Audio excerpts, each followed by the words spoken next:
huge difference in the new LED lights. I love the halo daytime running lights, love the turn signal.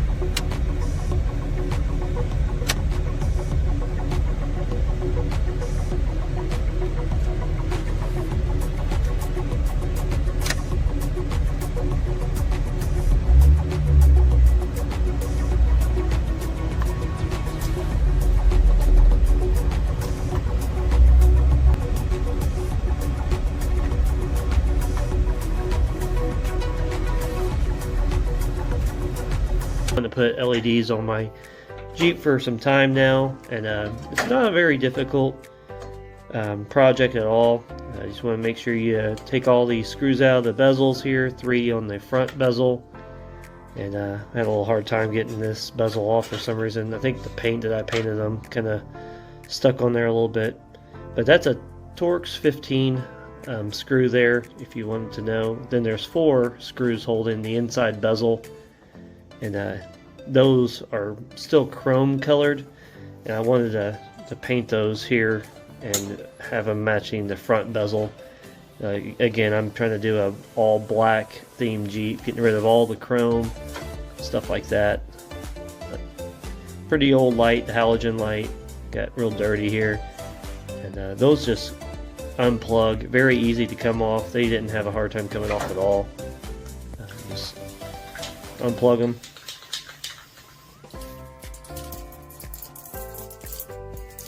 I like to use this VHT chassis and roll bar paint. It's a high temperature paint. I use that on pretty much all the painting jobs I do, and it holds up very good. Has a high gloss, kind of nice. I'll get the other light. Almost dropped it, but held on to it. I like to add a little bit of dielectric grease to insulate the connections. On pretty much all the connections I do, all the projects I do, I always add a little bit of that grease, dielectric grease. In the packaging comes just a light and a connector. The connector is an adapter for like newer Jeeps, JKs, stuff like that. So if you have a newer Jeep, you might want to hold on to that, and if it doesn't fit, try the adapter. But the TJs are very simple. They just plug and play. Very, very easy. And I'm just trying not to scratch the lights as I install them. Worst thing to do is just scratch a new product. That's my luck. But they just literally plug right in there. Very easy. No issues with that. So once I got the lights plugged in, I wanted to test them out and see if they were working properly, and they did. This is the low beam setting on the lights, and they were very, very bright. So I'm excited to see what they're going to look like at nighttime. This part of the project here, I'm starting the wiring, the halo lights, the daytime running halos, and also the turn signal, which is part of the halo as well. So I found some extra wire in my electrical drawer here, and I found a green wire and a black wire that I wanted to use. This is a slightly bigger wire that I found than what was actually on the new headlights. I think this was like a 14 or 16 gauge when the headlights had an 18 gauge wire. So I'm just prepping them, getting ready to solder them on, exposing some wire, stripping them, the ends off here. So you can see on the new headlights there is a green wire and a red wire, and then I ended up connecting green to green, and then I had a new wire, a black wire, to the red wire. And I used the soldering gun. You don't have to use that, but that seemed to work pretty good for me.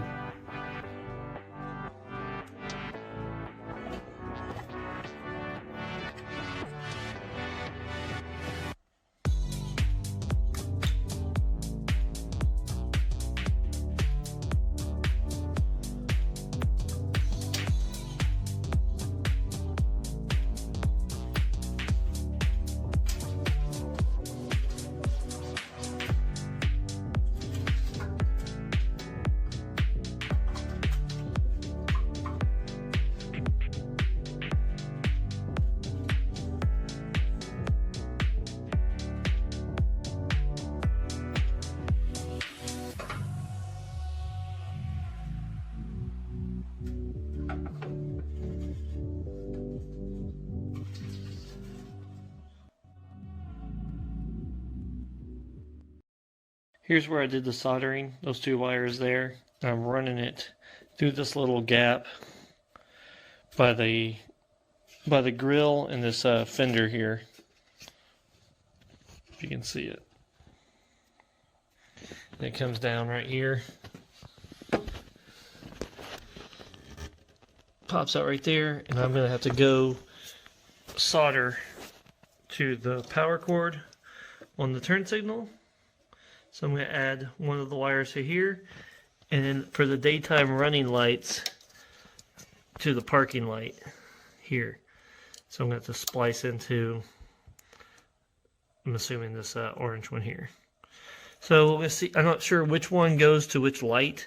So before I solder them, I'm just going to touch them to them, and then like twist the wire onto each other, and then go test them out. So that's my plan here. It's gonna be hard to film down here. I'm gonna try my best. So this right here, I'm wiring up the turn signal light, and I actually found several videos on YouTube showing how to do turn signals and the halos and stuff like that. Nothing exactly what I was looking for, but I had a really good idea that wire right there, the peach, the lighter looking color light, was actually the turn signal. So I went to test it out.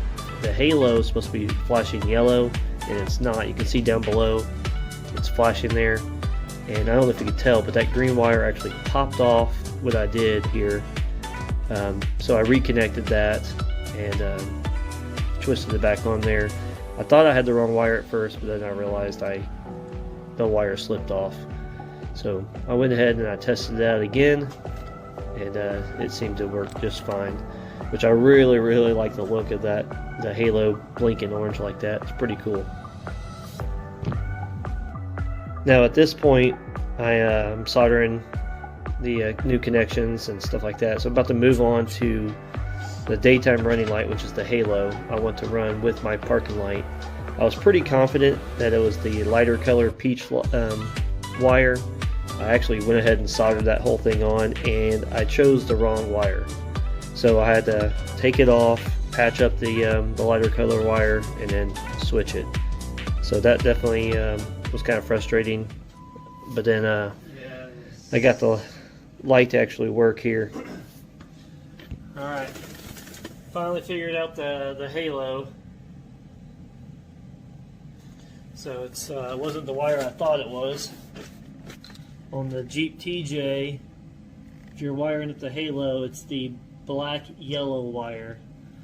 Black-yellow wire, not the peach-looking wire there. So I got to clean all this up, make sure it doesn't touch each other and stuff like that, so it don't corrode. So I wired up both sides. The driver's side light went a lot faster since I knew which wires I was going to solder on, and I didn't have any guesswork there, so it went a lot faster. And then I just put the bezels on. Once the inner bezels dried with the new paint, 4 screws for the inner bezel and 3 screws for the outer bezel. Everything went on just fine. Just reverse the process of when you took them off.